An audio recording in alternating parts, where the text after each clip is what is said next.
Executive Director of Dial Ventures, back with you again on a Dialed In podcast. Looking forward to the opportunity today to visit with you about with Shashi Raghunandan, one of the Dial Fellows turned co-founder of one of the companies that has come out of Dialed In. Shashi, looking forward to the opportunity to visit with you today.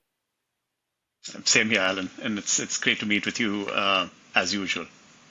Yeah, fantastic. Well, we in full disclosure, Shashi and I have been working together now for probably 18, actually 2 years. I think almost 2 years now, right, Shashi? We've been working together on these concepts that we've come up with here, and your company, your brand, Oaken, you're showing off there for us today, and we'll talk a bit about Oaken as we go through our opportunity to visit today too. So just want to make sure our audience knows that we've known each other for quite some time and really enjoyed the opportunity to work together. So Shashi, let's start this conversation with letting everybody know a little bit about who Shashi Raghunandan is. Of course, I could tell a little bit of a story about interviewing you as you thought about becoming a fellow, and I believe my opening question to you was, who is Shashi? And that's exactly the way I thought I might open this podcast up too. But look, Shashi Raghunandan is originally from India. I know that part about you. I know about a substantial amount of time spent in sort of commercial banking for a long period of time in your history and background. So tell me a little bit about Shashi. No, and just to recount that experience, Alan, this was almost, I think, a year and a half ago. And for the audience that's listening, I mean, I got into this interview with Dr. Allan Gray. It's the first time I've ever kind of been interviewed by him. And literally the first question I get is, who is Shashi beyond your work? Was the specific question I'd ask. I mean, so he didn't want to know anything about my background at work or, anything else. It was basically what are my interests and what is been my history and everything else. And for most people who are being interviewed, you're kind of used to starting off with your work background, and there's a little bit of a crutch to fall back on. And he just took that away. And suddenly I found myself stammering into the question with, my background and how I love tennis and everything else. And after about 5 minutes of mumbling and, kind of grasping my way through that question, I think I sort of answered it in some way, shape or form, because I did land up the job at Dial Ventures. But all that to say, Alan, great to meet with you and great to be with you here in person. Those 18 odd months since that first interview, we've been through a lot. I think you've kind of guided me through the initial fellowship at Purdue and then finally onto setting up the company and then as a board observer, of course. And we've enjoyed that interaction over those last couple of years here. But to answer your question more specifically, I will kind of lean a little bit into my personal and kind of work background. I might end it off with my hobbies, but I'd like to kind of keep it for the audience. I grew up in a small town in India. That's like Alan said. Most of my background was, my parents were middle class and were kind of, professionally employed. My mother was a teacher and a kind of a strict disciplinarian, if you will. So always kind of grew up working hard and trying to kind of get those grades, which were really important to my parents. Found myself in college and post that at work in a bank in India. Did a wide variety of things while at work. So to Alan's point, I did work in financial services for well over 20 years before I joined the Dial Ventures program. And that journey took me through many ups and downs, both professionally as well as personally. Worked in areas spanning retail banking to microfinance to agricultural lending, into payments, and then into more private banking stuff. And then back into payments, where I spent, I think, about 10 years over at MasterCard before I was at Dial Ventures. So I did a lot of work. Geographically, I've moved from India to Singapore to the US. That was a great journey, a lot of learnings there for me in terms of dealing with multiple cultures and learning from different sorts of people. Expanded my horizons there a little bit. And then also being a little bit fearless in terms of kind of stepping into new situations, new geographies, new environments, new roles. And I think all of those learnings over the last 20 years kind of converged and crystallized in my experience at Dial, where, it had me take a risk or a chance that I would have normally 20 years ago would have thought 100 times over. But given my experiences of stepping into new environments, trying to build something, all of that kind of helped me and supported me in that journey in Dial. And here we are, I think, with a company that's set up.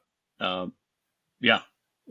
Yeah. So Shashi, tell me about. So I often tell people when I'm talking about Shashi and how he came to us that a fair amount of our fellows that we recruit are entrepreneurs. They've created startup companies in the past. Maybe had some failures along the way, some successes along the way. But I always say, well, Shashi comes through us from a little bit different background, but one that we considered an entrepreneur, not really an entrepreneur, but you had built businesses sort of within the business quite a bit. Yeah. Is that the right way to characterize that, sort Yeah. of as an entrepreneur? Yeah, that's absolutely right, Alan. So as we looked at, so my work before I joined MasterCard, I was at JP Morgan. And JP Morgan was, at that time, way back in 2008, was looking to set up a retail bank in India. Now, JP Morgan is not known for its retail bank outside of the US, where it's got the Chase brand, but outside of the US, there is no Chase brand. It's mostly private or commercial banking and things like that. But in India, for various reasons, they wanted to set up a retail bank for regulatory reasons and to get a little bit more presence. And so I was essentially working with the India CEO to launch the India Retail Bank, which was, almost like a new business. Completely unknown to people who had, in JP Morgan in India or the lines that they were reporting into. And here we were trying to design retail cards and brands and bring the Chase brand into India and design the branch layout and, decisions that a commercial bank or a corporate bank in India was just not used to making. And despite that, we did launch a basic product, and we were able to kind of garner over about $100 million in deposits into that product that we initially launched. And I wouldn't say it was an overall success because eventually the bank did shut down, but it gave me a lot of learnings on, creating a business case from grounds up, getting the sponsorship through the management team, getting the funding that we needed, essentially setting up and recruiting a team of people who are experienced in areas that I don't have expertise in. All of these learnings are things that I gathered at JP Morgan, which carried on to my work at MasterCard as well. The last 5 years at MasterCard, I was in a team called Strategic Growth, which is essentially incubating new businesses within MasterCard. And then as they were kind of maturing, depending on the stage they were at, were being brought back to the mothership, if you will. So worked on different areas from public sector to agriculture, in some cases, to healthcare and digital commerce. So, those business lines also gave me further exposure to a global context, how to think about and rationalize and convince varied stakeholders beyond India to convince and invest in your business case and why it would make a compelling business to launch within the constraints of the corporate environment. One of the things it didn't teach me, however, was in any corporate entrepreneur role, you always have a corporate safety net. You do have your 9 to 5, 8 role. You have salary that comes in every fortnight. You're geared towards that dopamine hit that comes into your bank account, and everything works well. At the end of the day, the decisions that you make are always in the larger context of a company that has its own engine that's working.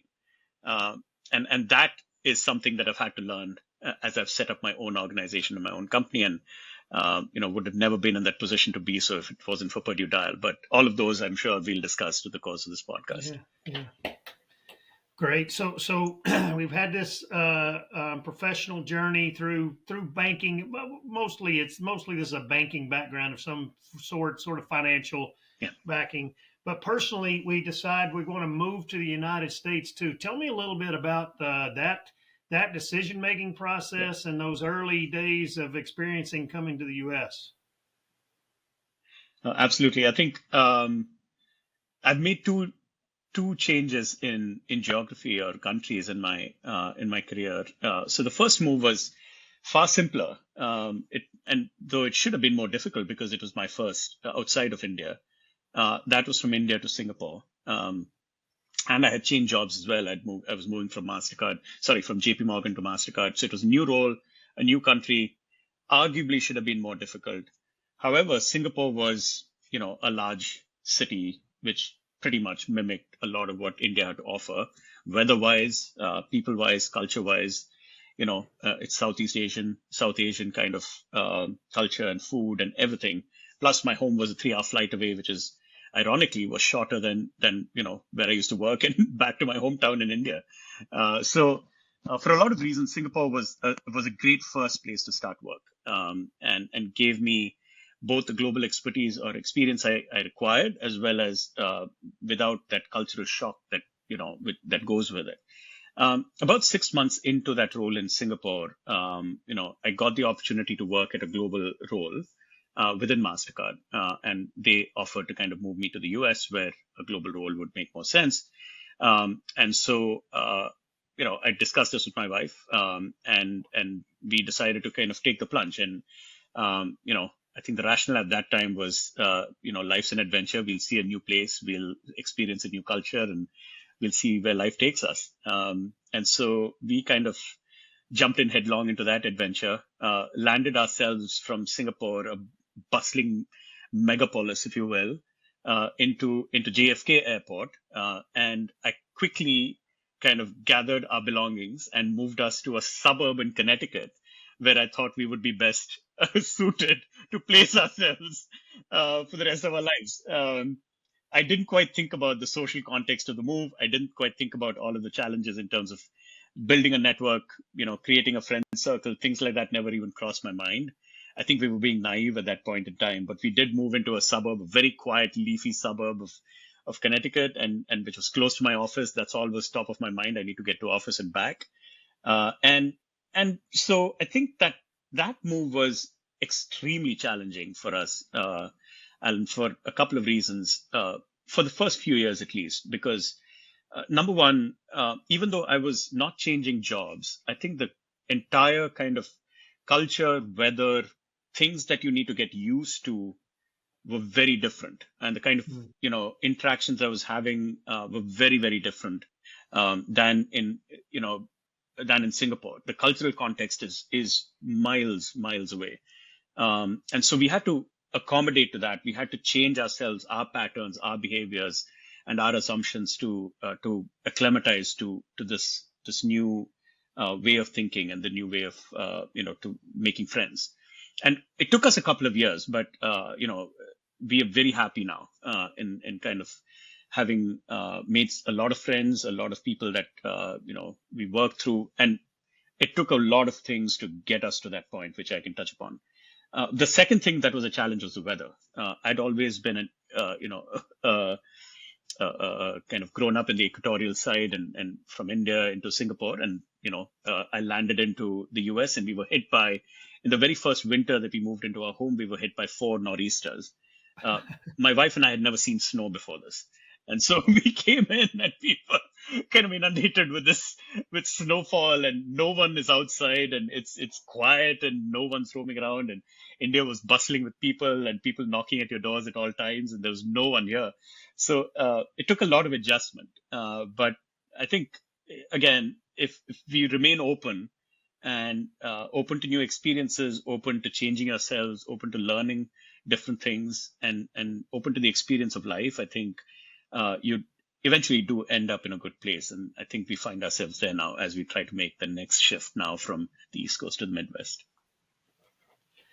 So, Shashi, you're going through these changes. Big corporation moves you to North America, to U.S. You decide to be, as crowded as you can be, and then you move to the suburbs to try to avoid the crowds, I guess. But believe me, the suburbs of Connecticut are a far cry from the Midwest of where we are here at Purdue. And somehow somebody convinces you should think about something called Dow Ventures and this space called AgTech. What is going through your mind? You got bored in Connecticut and decided I need something else exciting to happen? What's going on there? No, it was a couple of things, Alan. So it was, I'd spent about 5 years at MasterCard in that role, and um, I was loving the role, and I think what I enjoyed most about it was waking up every day trying to solve a challenge that would push me in different directions, whether it was financing or whether it was, getting new customers or building out a product and things like that. And uh, I love the challenge of trying to build something from grounds up. Now, not many people within a large corporate context are geared that way. I think a lot of people enjoy the stability and that kind of rigor of a disciplinary approach or a disciplined approach rather. Uh, yeah, but I think I've always found myself drawn towards these new initiatives and new programs. And so at the end of, 20, at the beginning of 2022, as I was considering career options because I was in a role transition, and I was looking at opportunities that lay ahead of me. I said, if I ever get the opportunity to set up my own company, I think I'd want to do that. And so that was always at the back of my mind, given my experiences in JP Morgan and MasterCard. And I said, I think I want to back myself and see whether I can do this. Um, as luck would have it, I think I did land a couple of offers in other companies. And, there was a LinkedIn ad that came by, and it was for a venture studio, and I was kind of scrolling through it, and it was from Purdue Dial, and Purdue University. Of course, a lot of my friends had been there, and a couple of my friends actually are professors there, and they're like, "Oh, it looks interesting, and maybe I should look at it further." So the best thing about it was a one-click application, and so I said, "Okay, what's the harm?" And let's see where life takes us. And I just happened to click on that button. And within 5 minutes, Tim Dixon, who's part of the team now at Dial Ventures, reached out and he said, Shashi, we really like your profile. And if you're looking for a career, we'd encourage you to apply. At that time, I didn't think too much about it. I said, I don't know, I've got these jobs and maybe I should just kind of go that way. Um, but then I didn't respond for a couple of weeks. And then as the deadline approached, Tim reached out once more and he said, we really think you should apply. So, and yeah, so that kind of got me thinking, if I don't take a shot now, I never will. I'd had a reasonably okay career, and I said, okay, let's take this shot and see where it takes me. So I just asked my wife, and she said, go for it. And I applied for the job, prepared a video thing, responded to, I think, 2 psychometric tests, and potentially 6 interviews later, one of which was with you, Dr. Allan, if you remember well. And, I got offered the opportunity. It was really, I think for me, and I don't know if you know this, Alan, but at that point in time, I had joined a job. I had called up Tim and said, listen, I have an offer in hand. I'm going to have to take it because I don't have an offer from you.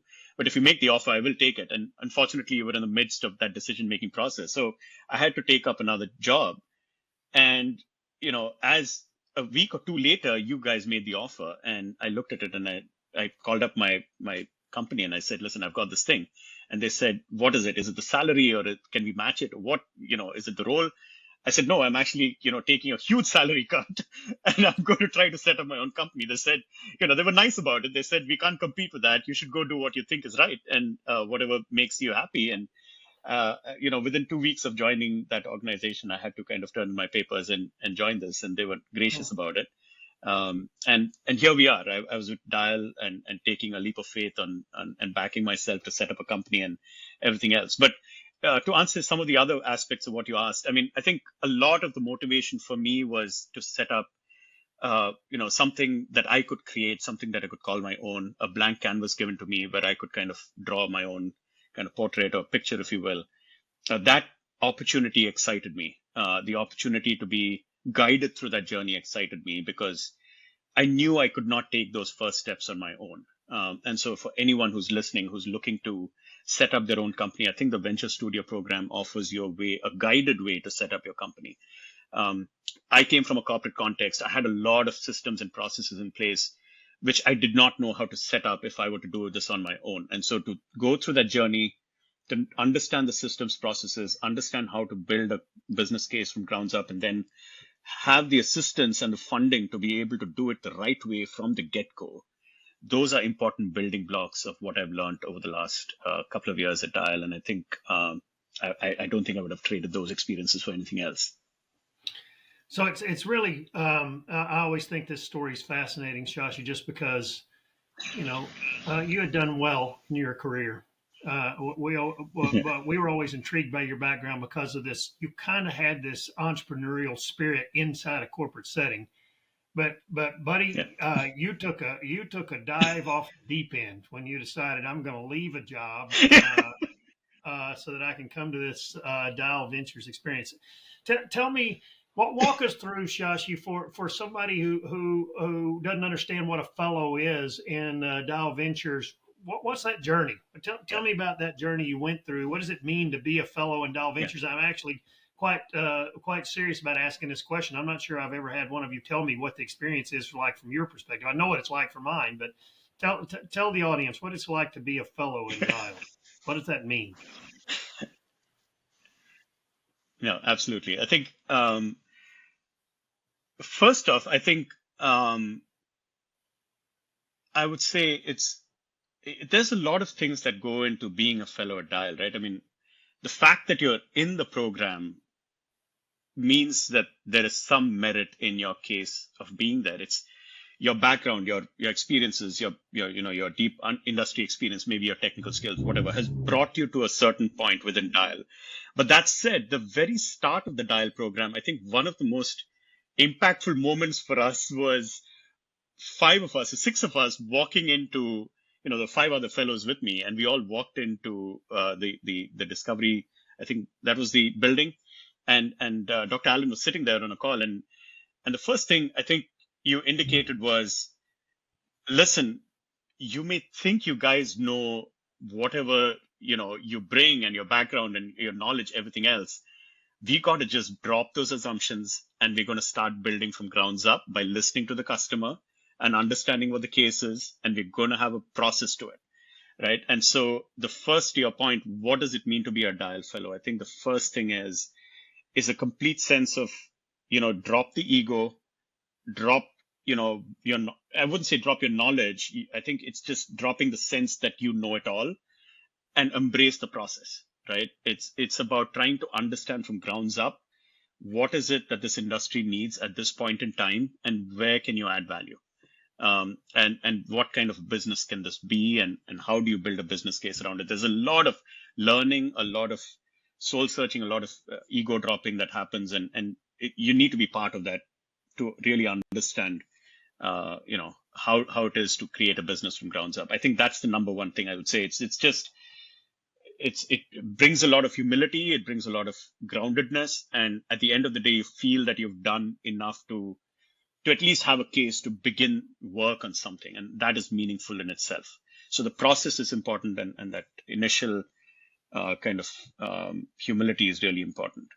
The second thing was, in the journey itself, I would say the six fellows, we went through 6 months of pretty rigorous, I would say, learnings, talking to customers, learning how to build business cases, anything that it takes to build out a company. These are building blocks towards what you will eventually want to do. And those will stay with you right through, whether you end up setting up a company of your own through the Dial program or outside of it. These building blocks are critical. How do you convince a venture capital company to part with their hard-earned money or hard-raised money to give it to you? How do you build a leadership team that is complementary of your skill sets, and how do you identify true leadership? A true understanding of yourself. Forget about like the other things that are external to it. I think a lot of the programs we did at Dial, it was, how do you understand yourself? What are your skills? What are your leadership traits? And how do you communicate, and things like that, which are really important to your own self growth. So those become, there's an ag industry and business building thing. That's the first part. But this part of it is, how do you kind of build a community, and how do you think about building a company from grounds up? So a lot of learnings in that space as well. And the third thing is just, I would say that, it's the community of High Alpha, Purdue, and the fellow program. I will never forget those 6 months, right through, till the time I die, probably. I mean, I've made the most amazing friends, most amazing colleagues that I've met. People I still reach out to. We have a casual conversation. Sometimes I'm in town, I meet with them, have a coffee with them. Relationships that you build, which are, which some relationships, have blossomed now into them investing into the company and things like that, where they're able to guide you or they become customers of yours. And it is just a phenomenal network that you're able to build up from ground zero. Take my example, like, um, you know, 2 years ago, I had no idea of the ag industry to the extent that it was in the US or whatever. I had no relationships here. I could not speak ag. I probably still can't to a large degree. But, the thing is, I mean, I go through that journey. 2 years out, I'm leading a company that's building software services for the ag industry. I'm able to at least hold my own and not come off as a complete kind of you know, unknown entity. I've got relationships in the industry which, people will pick up the phone or at least have a word with me. I'm able to lean on people. I'm tapping into investors. That community building in a couple of years' time, I think those are the benefits of the Dial program in itself, and that's what I think it feels, or that's what it means. That's what the journey gives you. And I would actually strongly encourage people to tap into the benefits of that. But the most important is the first step. You got to drop that, ego, bring some humility, learn the process, embrace the process, and the benefits will accrue. If you come in there and I think, try to outsmart the system or things like that, you may succeed, but you won't get the full benefits of which I think this program can deliver. So Shashi, I think it's an important differentiator, right? That you did not come to the fellows program with an idea of an ag tech company you wanted to start, and then our Yeah. job was to help you. You came in without an idea because, in fact, Yeah. in the Dial program, it's what's unique about our fellows program. People don't come into our program with their own company, and we're trying to help them. A lot of people get confused by that, right? We're not an accelerator. Right? We're a startup studio Yeah. that builds what the industry needs, and we go out and find out what that is. And so that's that part of sort of, hey, Yeah. leave your ego at the door. Really, is this? We're coming into this with a full attempt to try to build empathy for our industry to find out what is their challenge that they need help with that we might be able to build a company around, and that's that sort of requirement that we ask the fellows. Don't come in here with your idea of how you're going to solve ag's problem, because you're not going to be able to do that in this program, and we don't even really believe most people know what ag's problem is to be solved, because they haven't done a very good job generally of listening to that, has been our Yeah. experience. So that's great to share that. So your experience, Shashi, through this Dow Fellows program ends up with something called Oaken. What the heck is Oaken? Yeah. Okay. Alan, you can't be asking me that question after a couple of years of working on this idea and having given me the money to set it up. But that said, I understand that you want to have me explain it to the listeners here. So I guess the best way to kind of to explain what Oaken does is we are a software platform for all things that are farmland asset related, right? So when you think of a farmland, there are various aspects of land. Land is 80% of the balance sheet of any given farm. They are $4 trillion worth of assets in the US alone. And it has a lot of dynamics associated with it, from farm management, where growers are trying to lease the farmland and they're trying to manage a lot of relationships and expand their business, or trying to manage their business on the land side, right from there into financing against farmland, or trying to transition the farmland, landowners who are trying to pass that land on to the next generation, or trying to figure out how to get liquidity against that farmland, things like that, which are all associated with the farmland. Now, most of the listeners here will have a stock portfolio. When you have a stock portfolio today, you're able to log into a digital platform. You're able to figure out how much the stocks are worth. You're able to access your documents related to the stock, see the dividend history, see the stock movement over a period of time. But believe it or not, when it comes to farmland, all of those $4 trillion are being managed on manual processes today, and there's no such digital interface. So Oaken, what we're trying to do is essentially build a farmland asset management system, which will make it as easy to manage farmland as it is to manage stocks. And so whether it be managing that farmland, whether it be financing against that farmland, whether it be understanding the value of that land, whether it be kind of transitioning that land, our vision is to build one platform that can help with all of these aspects of land. That's a long journey. The where we started that journey is essentially on the management side, which is you're kind of a farmer, a large farmer, a farmland manager who's managing a lot of landowner relationships today. You have, let's say, over 20, 30 land leases, your landholders that you're leasing from. There's a lot of work associated with that to be able to renew leases, to be able to manage the communication, to be able to manage those payments, to do reporting against that asset. You're essentially the asset manager on behalf of the landowner. And so how do you report effectively out on the value and what you're doing on that asset? And so our platform has started on that front to help make that process easier. And we continue to build on that use case as we go down the road here shortly. So, Shashi, tell me a little bit And that is about a long answer. tell me a little bit about how you kind of started on this. Some early conversations. I'm really thinking about I know you had an early conversation with, let's say, Cassie Rowland, for example. Walk us through, walk the audience through. Hey, we have some conversation with some people that ends up leading us down a path that looks like this. Can you tell us a little bit about that?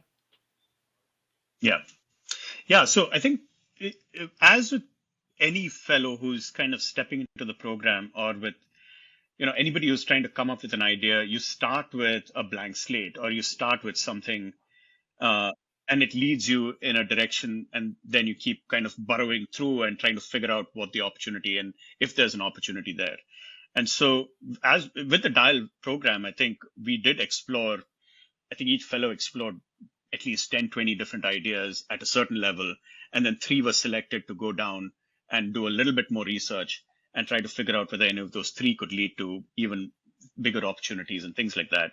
And through that process, you kind of get down to what could be a couple of investable ideas. And so I went through a similar journey, Alan. So, to your point, I mean, our initial set of ideas, we went through conversations with Cassie, and we had conversations with farmers, who were dealing with land sizes or land holdings similar to Tom Farms in Indiana.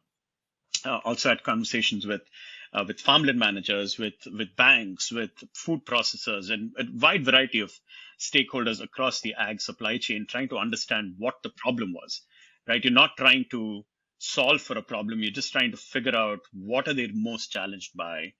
And then you're just trying to document that. And so Cassie's was one of, I would say, Cassie Rowland, for the listeners, is part of Tom Farms. They lease, or they manage about 20,000 acres of land in Indiana, a very kind of large farming operation, if you will.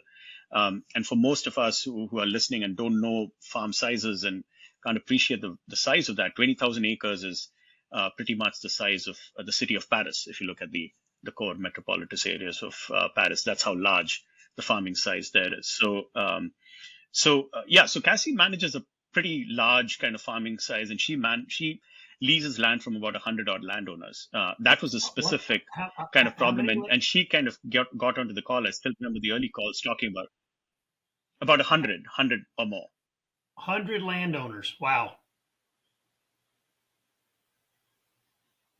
Sorry, breaking up there, but Alan, can't quite hear you. I said 100 landowners. Wow, that's a lot of landowners. Yeah. I mean that. So again, I think for me that was a very good learning, because first off, I mean, when you think about farming, you think about people farming on their own land. I mean, you never quite associate that people are leasing land. And then when you think about leasing land, you think, oh, maybe it's 4 or 5 landowners, and maybe there are 200, 300 acre kind of farming operation.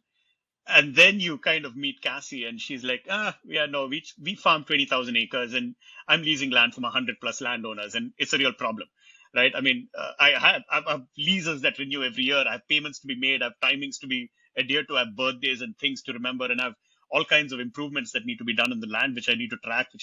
There's no way I do that. And she walked us through this gigantic 10-sheet Excel page that she took us through. And I was certainly kind of taken aback a little bit, and I didn't quite realize the scale of the land leasing operations, and so I kept that at the back of my mind. And there were a couple of other problems I was kind of going through, but as I began to look at this one in more detail, there were a lot of aspects of it which were compelling. One was, of course, in the US alone, as we did our market research, which is the next stage following the customer conversations in the dial program, you try to assess how big of a problem is this. And so when we did that, it was pretty evident that, in the US, about 50% of all land is leased.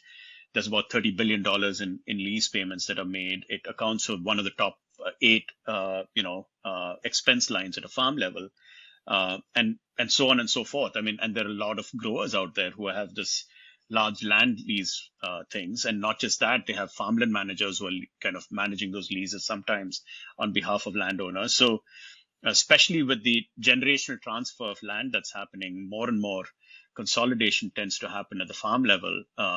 And so this was a problem that I thought could solve for something meaningful, but also large enough that it could be kind of solve for a lot of people's problems. And so you could build some sort of a sustainable business from there on out. And those are the building blocks of how you approach, I think, at the Dial program, some of these problems. You begin with a customer conversation, try to understand the problem. You still don't go down a solution. Then you get to the sizing of the market and figure out whether it's large enough for a company to build an operation around. And then once you get conviction on both of those, and then you've spoken to enough people to figure out that this is a repeatable problem, or it's a problem that many people experience, that is when you get down to business case. And then after the business case, potentially you get down to what a solution could look like, right? I mean, the solution is literally the last stage of it. And I think that was, quite a nice process that we had. So I think through the process, the other two ideas were dropped because of the market size and the difficulty in trying to obtain those customers, or potentially the repeatability of that problem.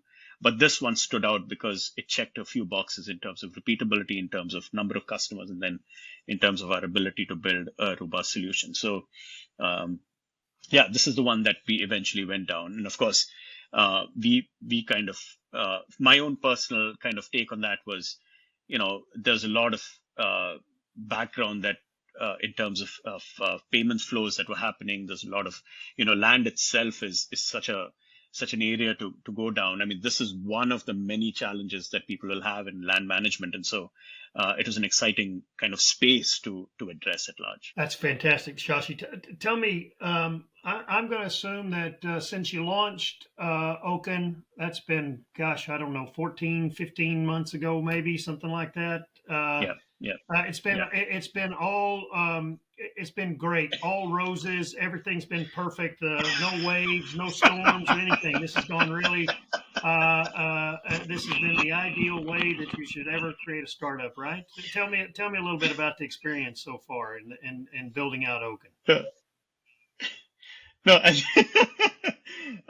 so I'm sure most listeners would appreciate that Dr. Allan is joking here, because he sits on our board as an observer. So he knows exactly what we're doing, and, the ups and downs and the trials and tribulations of founder, as I'm sure many who are listening to would kind of connect with as well.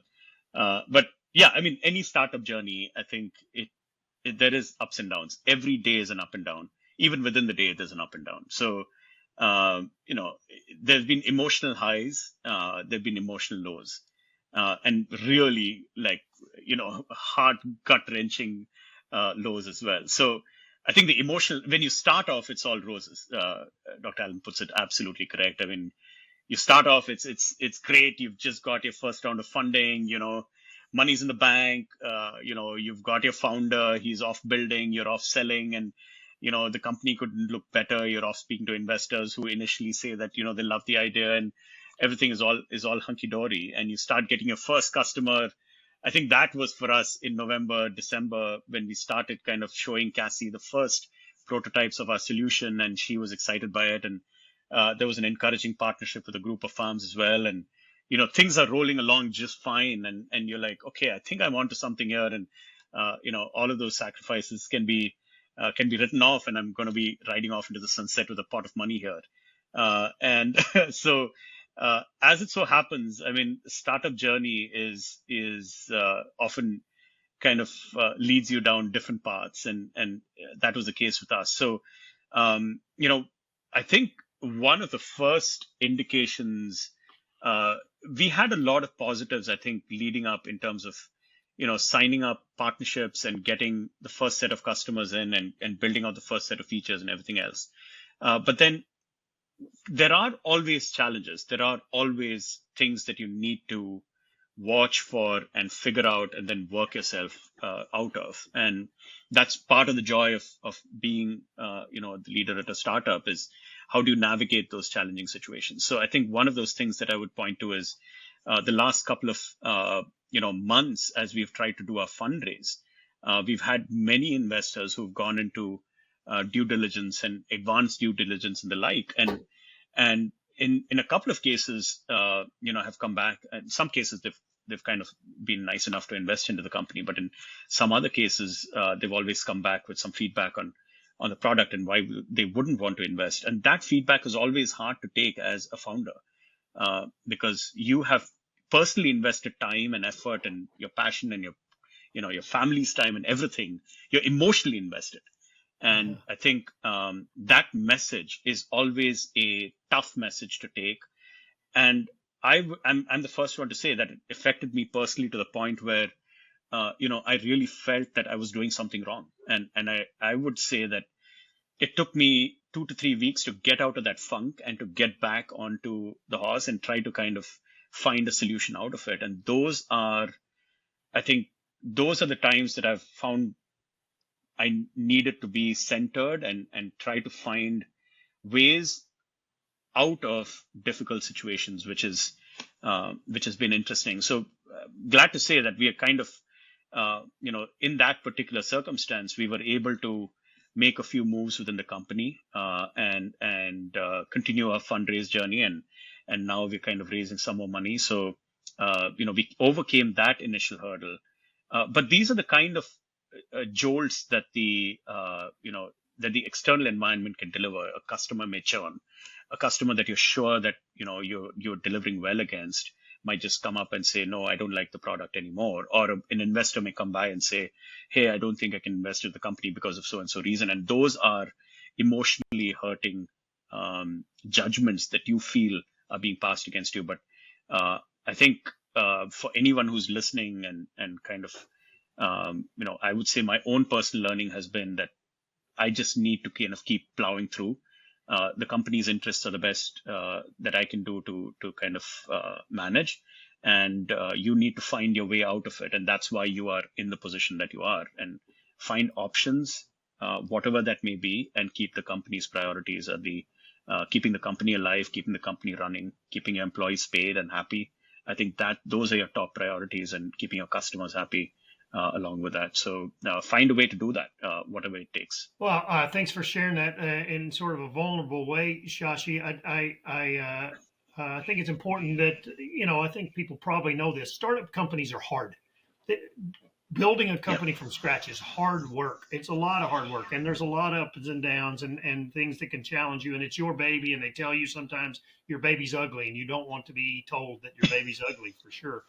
But listen, we don't want to stop this with well, it's all hard work. Oaken is successful. Yeah. It's early, Yeah. of course. We want to be careful about that, but it's successful. You've had a lot of wins here. This company's on a path. Tell me a little bit about what's exciting you about where we're going. No, there's a lot of things that I'm super excited about. I mean, I painted a rather kind of challenging picture prior to this question, but to be honest, I mean, those are challenges that any founder will face, if not more. And I don't want that to be taken as a kind of indictment on the work that the team has been doing. I think that's been exceptional. So I think for us, the team that we are building is the number one thing that I'm most proud of. I think the recruitments that we have made are the ones that we will make that I'm excited about in a couple of weeks from now.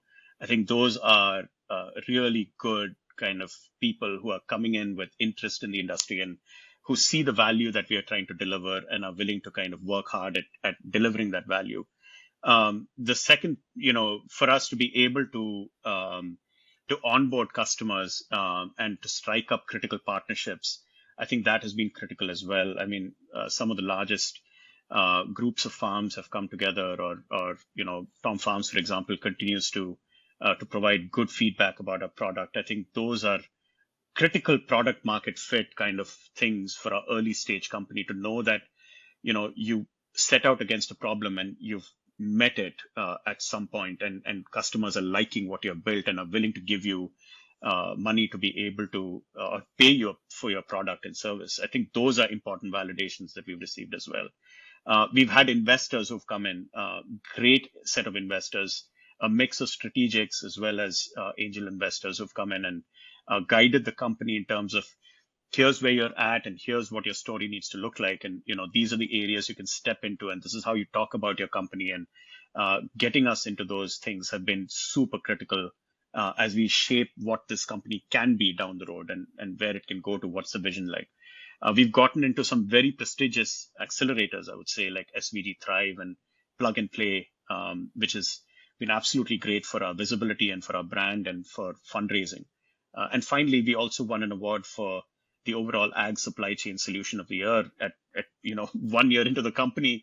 To win that award alongside, I think, what could only be classified as some of the best companies in the industry. I think that's been a good validation of the quality that our teams delivered out in the marketplace. These are great, proof points for us. At the end of the day, nothing talks larger than a customer's check and their ability and willingness to pay for your service. But you look as a founder for these goalposts that can guide you to make sure that you're going in the right direction towards that check. And these are some that I'm extremely proud of. Well, I think, Shashi, it's important for the audience to know early stage companies, sometimes the most important things we can find with respect to wins are, do we have customers who love us? You do have customers who love you, that's for sure. Yeah. And I would also say in Yeah. this particular environment, do we have folks who are willing to invest in our idea and where our company is headed, particularly in this market, which has been one of the most difficult investor markets for AgTech in more than a decade. And you have customers who love you, and you have investors who've said, we're willing to put our money behind your company because we believe in what you're doing. This is a very difficult thing to do in this market environment, and you're winning. I believe that Oaken is winning. Of course, I'm biased. You're one of our babies that we birthed out of Dow Ventures, so of course I'm a bit biased. But Shashi, I couldn't be more proud of you and what you've been able to accomplish so far with Oaken. The absolute dedication to, can we help farmers solve real problems around land, their most important asset, is really just such a great thing that you're doing, and the work your team is doing, your ability to build a team. Couldn't be prouder of you. Thanks for taking the time today to share with us a little bit your journey from India to the United States, to a crazy dream of trying to be a fellow in Dow Ventures, to now building your own company in Oaken that's making a real difference in the ag industry. Thank you, Shashi, for taking the time today. No, thanks, Allan. Thank you for this podcast, and also for the opportunity to be part of the Dial journey here. I do appreciate it.